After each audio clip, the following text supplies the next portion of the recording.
Um, I think there's no secret that I am an emotional player. I wear my emotions on my sleeve. I play with that same emotion. Sometimes they get the best of me, and it doesn't work to my favor.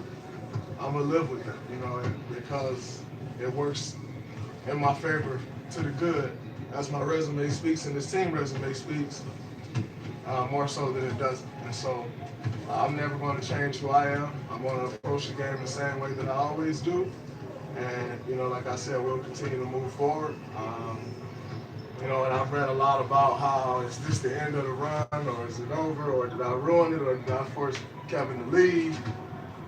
At the end of the day, as I've said before, whatever Kevin decided to do, whatever Clay decided to do, whatever who decides to do, we had great years together, and I support everybody wholeheartedly, 100%. Because as a man, as a human being, you got the right to do what you want to do with your life, and so I'll never question that.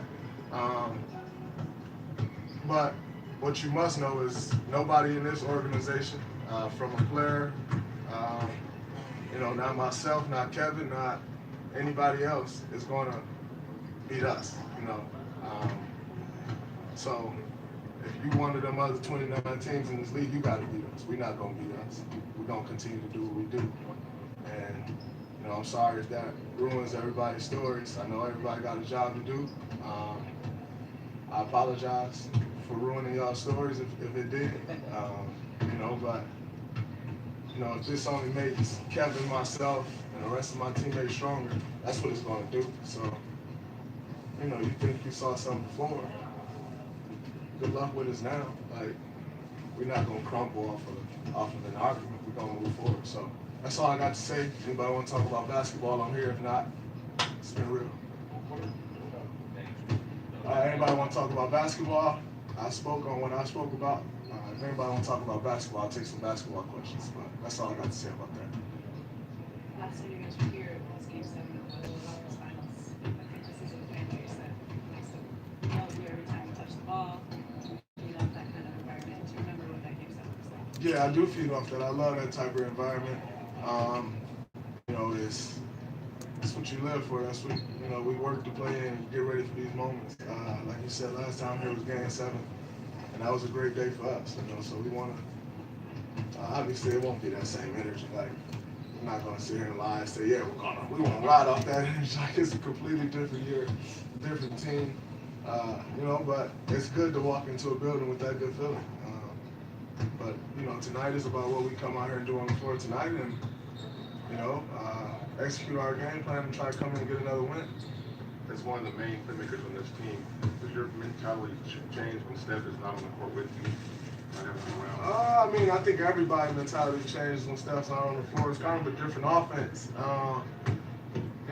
Steph, when he's on the floor, he kind of, Steve always says, he kind of brings this chaos to the game that our offense kind of flows off of, and that kind of put the defense in the panic. And so it's a different offense when Steph isn't on the floor. So I think everybody's role changes. Everybody's mindset has to change. It's when Steph's out there, it's kind of more free flowing and just going. Like when he's not, we have to execute a little bit more when he's not out there. Even when he's injured, how nice is it having Steph on the road with you guys, just having his presence around? It's always good to have Steph's presence. It's always good to have everybody present. Obviously, each guy makes something different. Just brings something different to this team. And so obviously having everybody around is always important. Having Steph's presence, obviously, is important. It's good to have him on the street. Given who Steph is and leadership qualities, what do you think his presence does in his helping the team move forward? It does a lot. That's kind of who this organization's been built around. Everybody kind of took on his personality, his free flowing, and for lack of a better term, careless approach. Like, when I say careless, I mean like not a care in the world, just like enjoy. That joy that we always talk about, that kind of comes from him. So it's always going to be important because that's kind of the makeup of this team. 14-second shot clock, maybe it's here. What effect have you noticed in terms of scoring or any changes to the offense type spirits around the league? Like what effect is that? I don't really know if that's the change. I think there's been a lot of changes that's affected the league. Not really sure if that's one of them. Like, I think all year one time, we played 15 games now. I remember one time where we got the offensive rebound and that affected us, and it was like, oh man, like I forgot about that. I think we got offensive rebound and somebody with like 23 seconds left, and I pulled the ball out, like get the last shot, and they started yelling from the bench like 14. Other than that, like I don't think anybody in the league is saying, oh man, we only got 14 seconds, let's get a shot up quick. Because when you get an offensive rebound, most people in the league kick it out for a quick three anyway. So I don't really see that causing any other changes. Draymond, given that you're such a good playmaker, the team, generally speaking, is about ball movement, but there's also a lot of players on the team. Like, what's kind of the philosophy of how you weigh those different components? Finding a certain guy. Well, I think the ball movement is always important. Whether we got a matchup we like, whether a guy got it going, ball movement is always going to be important. Obviously, there are times where you just got to scrap that. A lot of times down the stretch we scrap that. And K's going to have the ball, Steph's going to have the ball, Clay's going to be flying off for a shot. Like a lot of times down the stretch we scrap it. But throughout the course of the game, you want to keep that ball moving and that flow to keep everybody else in the rhythm. And not just allow the defense to key on those guys. Down the stretch, you got to go to your guys and they got to go get a bucket. That's just the fact of the matter. All right.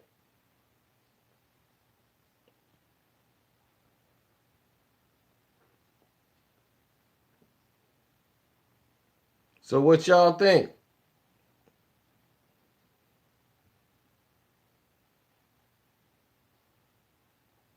Y'all want another rundown?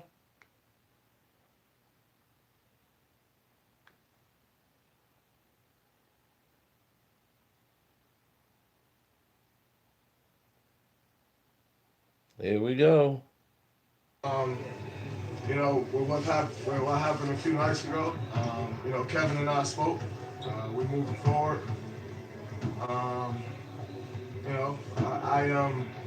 I think there's no secret that I am an emotional player.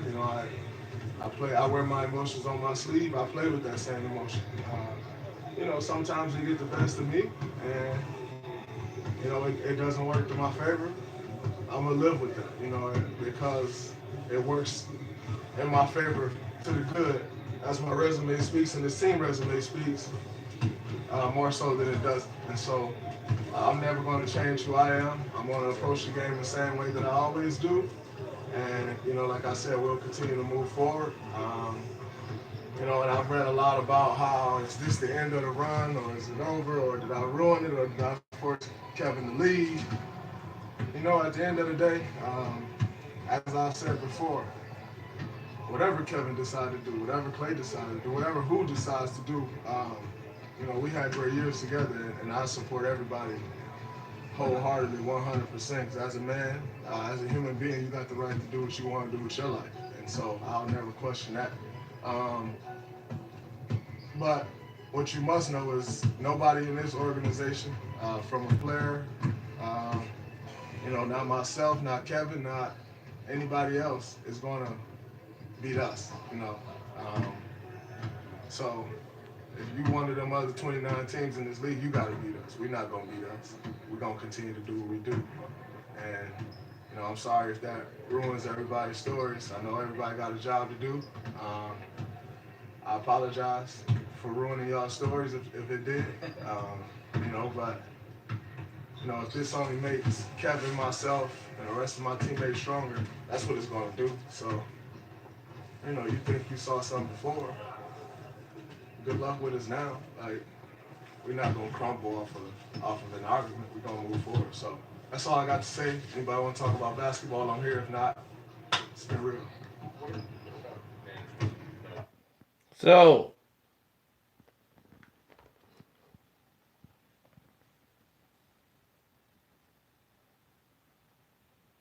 Let's talk about it. Now, here's what's going down. Draymond Green has filed what we call an appeal. Right? Dre is appealing the suspension.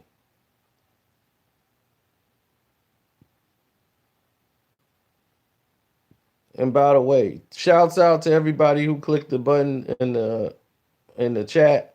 Well, not the chat, but in the description box and made a donation. My man Dave, I got your message, man.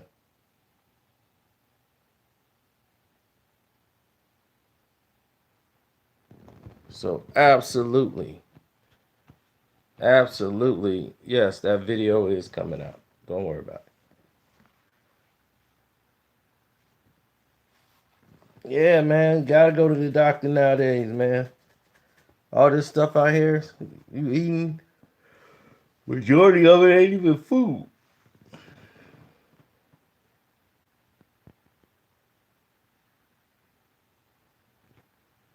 Oh, it ain't all good. I mean, Draymond and the organization is not well. They're trying to make us believe everything is okay.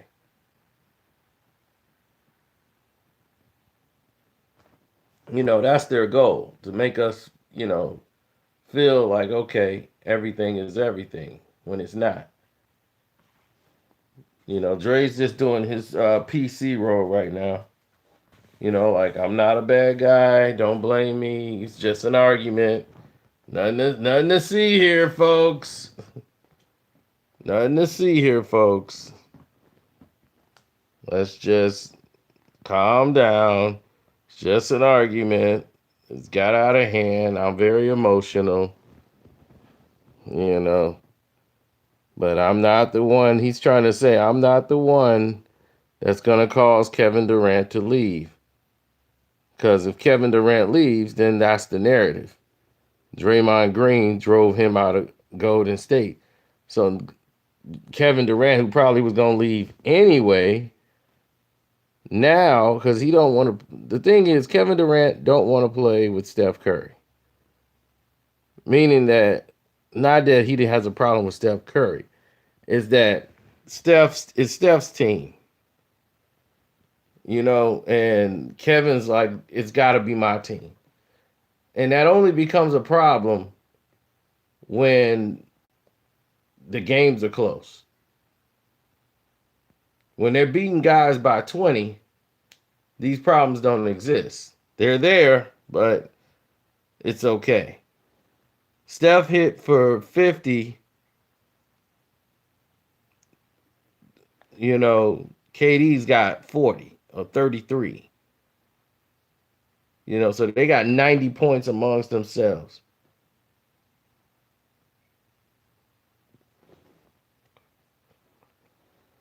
So more than less, it's about who do you want to play with. Like, Steph has sacrificed a lot of his game in the last 2 years so that Kevin Durant could be happy. KD can be satisfied and fit in.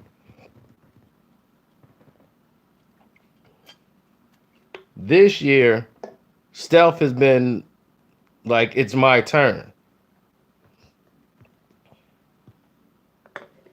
And he's been locked in. While he's been locked in, Kevin Durant has also been playing well. But just not enough to gather the attention that Steph was doing. That Steph was out trying to basically win MVP.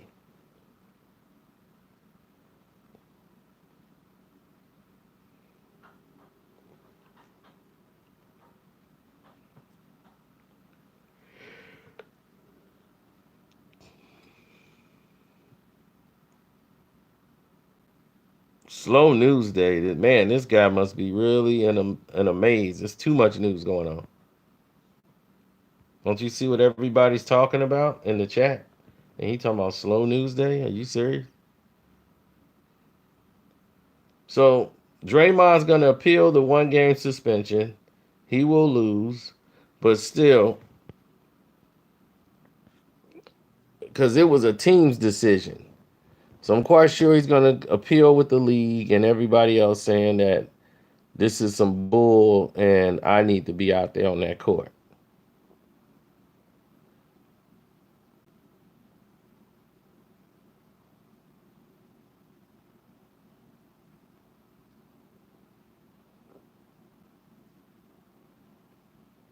Well, this is a huge game. So you want a huge game against the Rockets to not have Draymond and Steph Curry out there?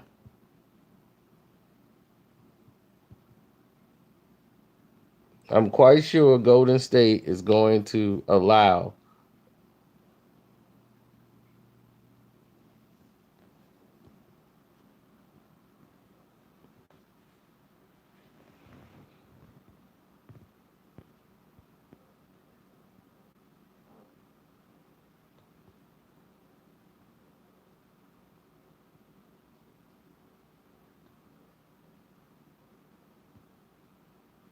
Mm-mm. They're not gonna. They're not gonna allow it.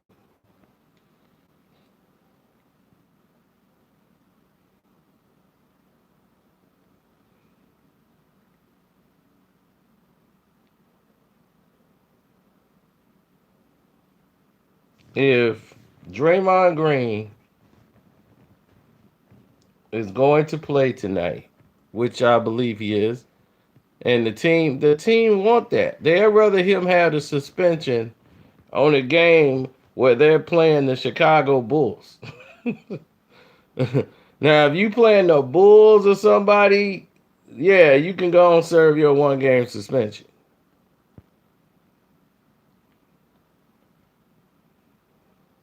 Here's the thing: how you gonna trade Draymond? They acting like okay. They like, well, they can have Boogie do what Dre do. Really? You really think Boogie Cousins can do what Draymond can do? That's astonishing to me.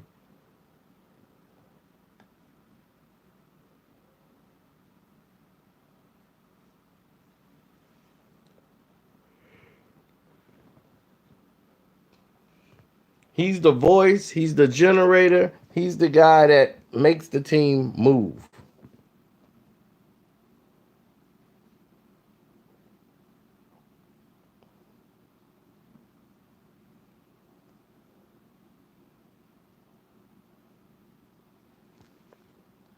It's Dre Day and everybody's celebrating.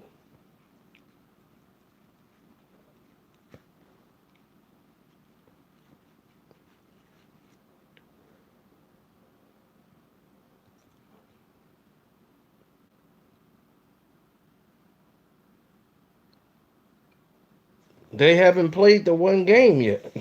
They play tonight. They play the Houston Rockets tonight. They didn't play last night. All the talk was going on. You would have thought they did.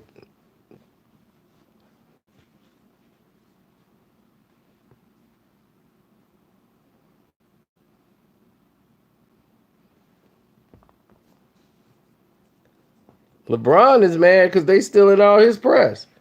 He thought he gonna go out and I'm gonna score 40, and then they're gonna forget about all that. It's gonna be all about me and Wilt Chamberlain. No, it's all about Draymond.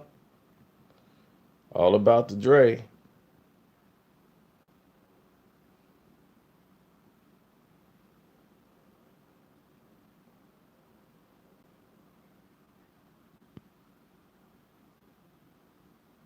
He didn't serve.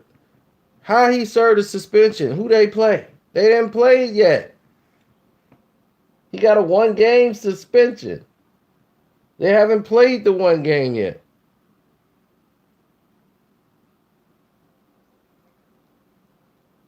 He's appealing the suspension.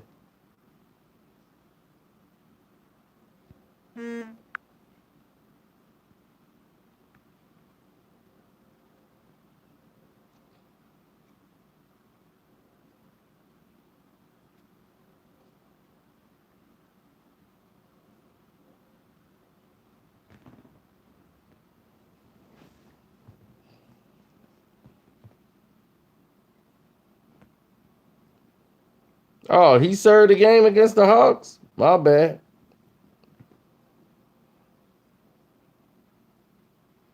Oh, he missed the Hawks game. Oh, okay. Yeah, well, that's the game to miss.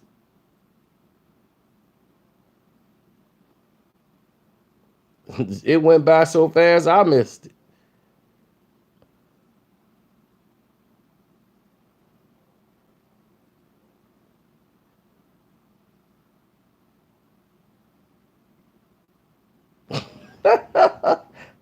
The Lakers think they getting Kevin Durant. That is funny. That is completely funny. Because that so ain't finna happen.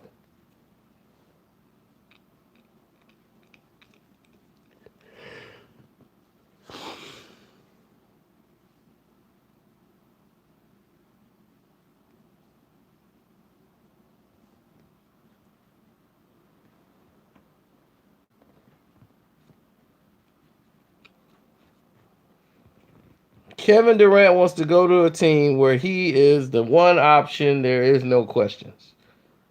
So he's not going to go play with the Lakers, and LeBron going to still be talking about it's his team, and Kevin Durant is 10 times better than him. No.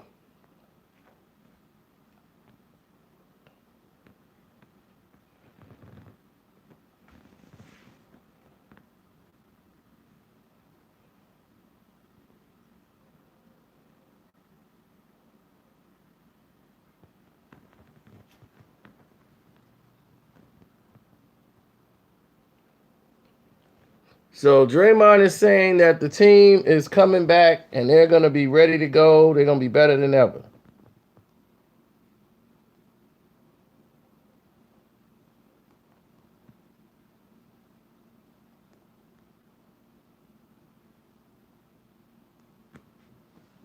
It's hard to gauge who's better between Steph and KD because it's like two different type of players. You know, they both could shoot the ball well. They both are rhythm shooters. Steph is a better passer.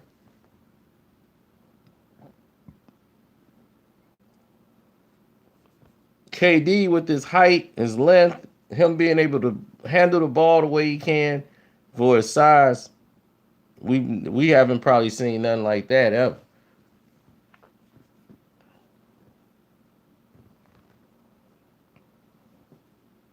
And Steph with his size and everything else, for him to be able to do what he's doing, he's definitely changed his game and improved it. And people just didn't pay attention. But he became a better guard. He hadn't turned over the ball a lot. He's getting more steals. He's playing better defense. He's rebounding better. He's playing a much more intelligent game than before. And he's gotten a lot stronger.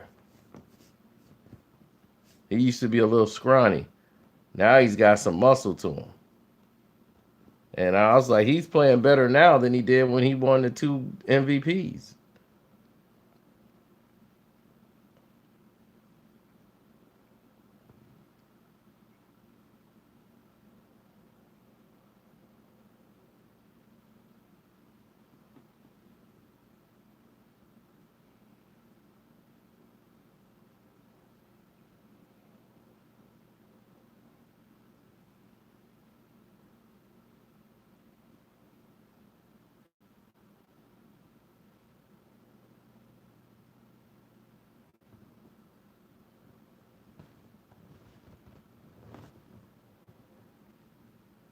Steph the same size as Jeremy Lin.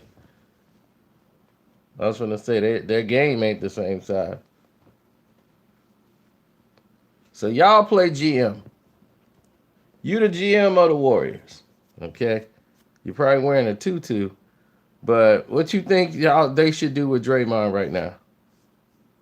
Go ahead. Y'all the GM.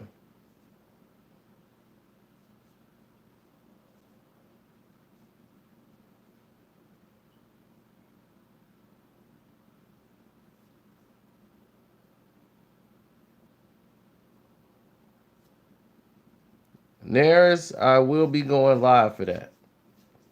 Just give me time.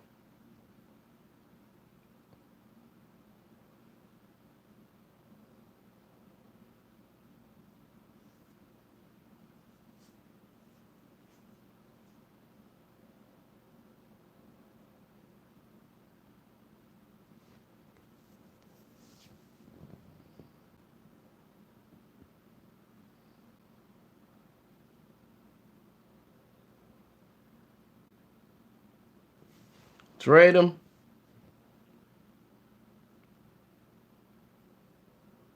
No. Now, let me break the sum down to y'all that many of y'all don't know. I've watched this play 1,000 times. Okay? I've watched this play about 1,000 times. And let me tell you this. Draymond was right.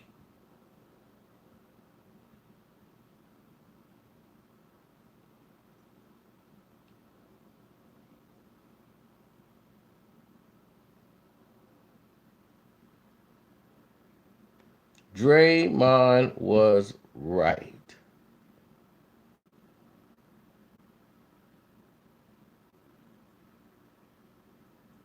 He actually didn't fumble the ball. He actually got fouled.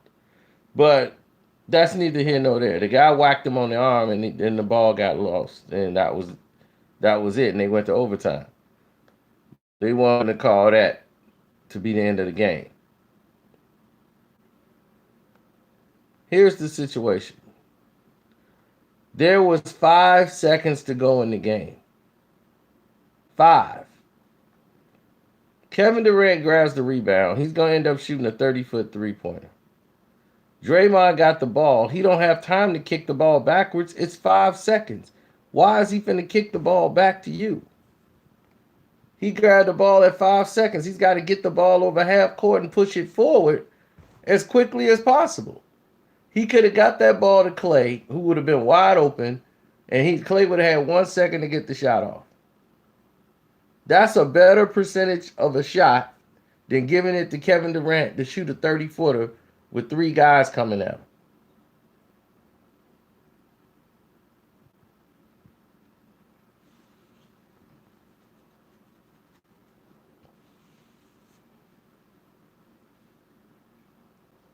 He gave it to him off the rebound. He's still going to shoot a 30-foot jump shot. Because you got 3 guys that's going to collapse on him. He's not even past half court. You think those 2 other guys are finna go guard somebody else? He ain't going to have time to pass it to somebody.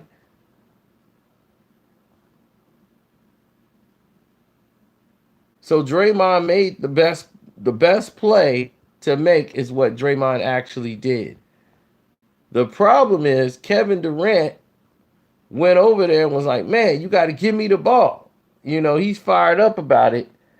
And he got to just let that go. The play is over. We're going overtime. Just say, hey, man, you know, just give me the ball. But Kevin Durant is emotional too. And that's all he said to Draymond is, man, just give me the ball. And Dre just blows up. Because he's already mad about what happened anyway, that they didn't even get a shot up for the end of the game.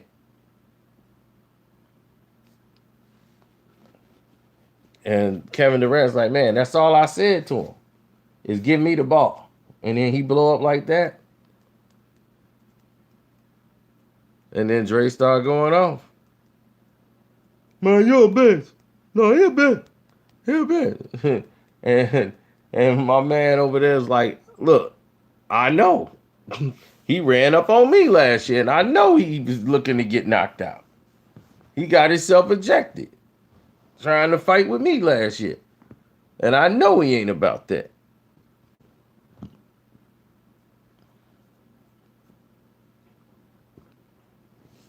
I'm not biased. That's what happened.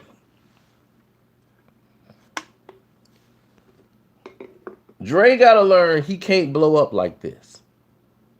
He can't do these blow-ups.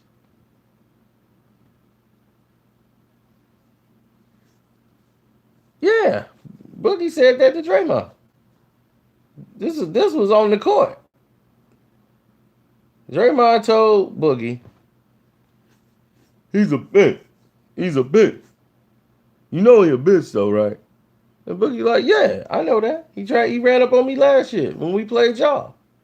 And we both got thrown out. I'm like, do you really want to do it or not? Let's really do it then. But he ain't want it like that. You know I know him.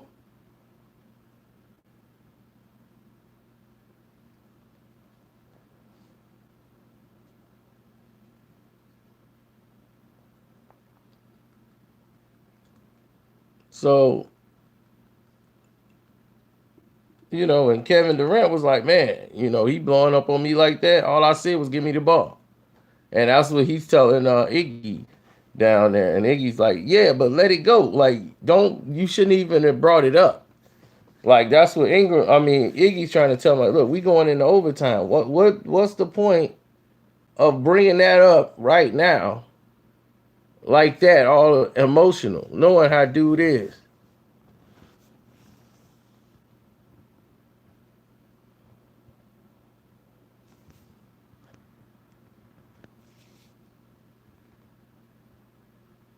Boogie and KD get along? No. They get along as far as playing together, but no. No, they ain't. Like, Draymond and Boogie get along more than anything.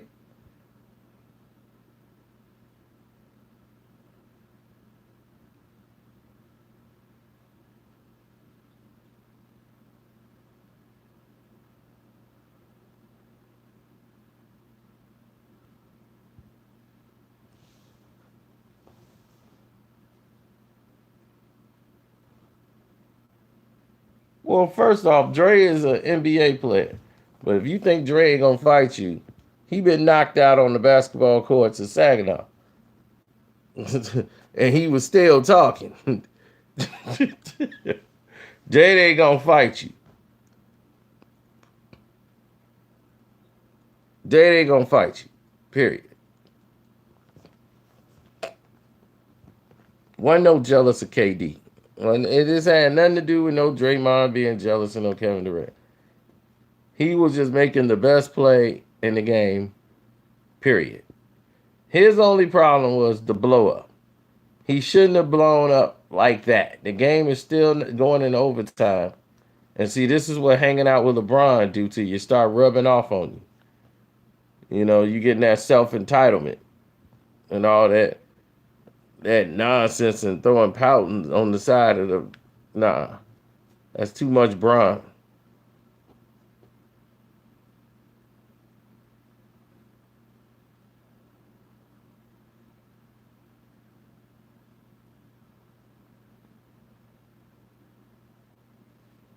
Oh, yeah, gotta blame James.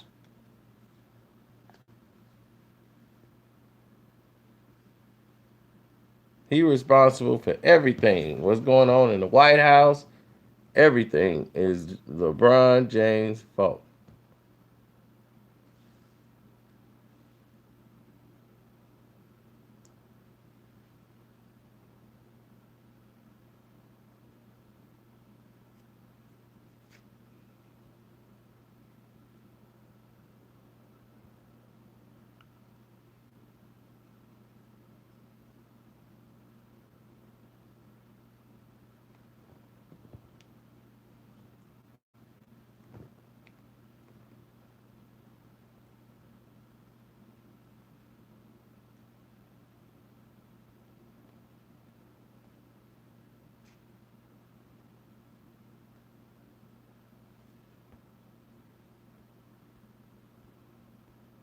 Somebody coming in here with some...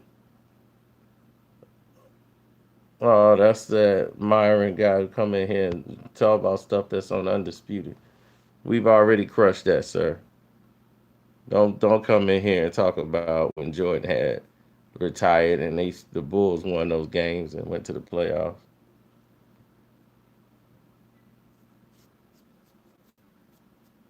That's retarded. We've already done crushed that lie. Trying to make it like it's the same thing.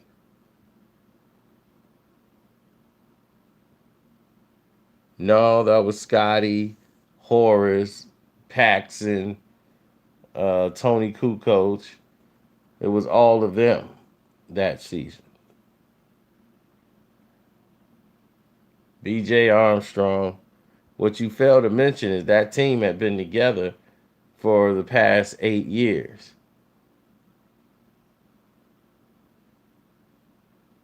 Unlike the Cavs, who just got thrown together in the jumble pot for one season. Those are guys that's been playing with each other for years. So yes, they were able to win those many games.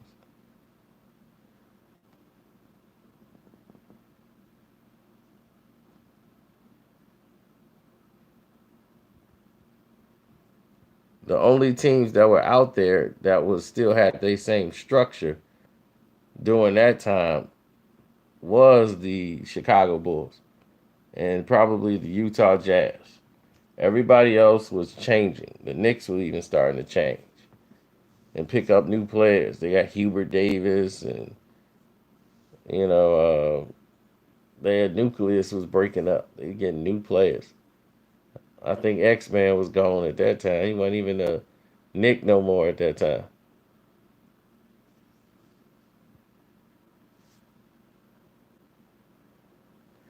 Hayward is not the problem. Brown is more the problem than Hayward.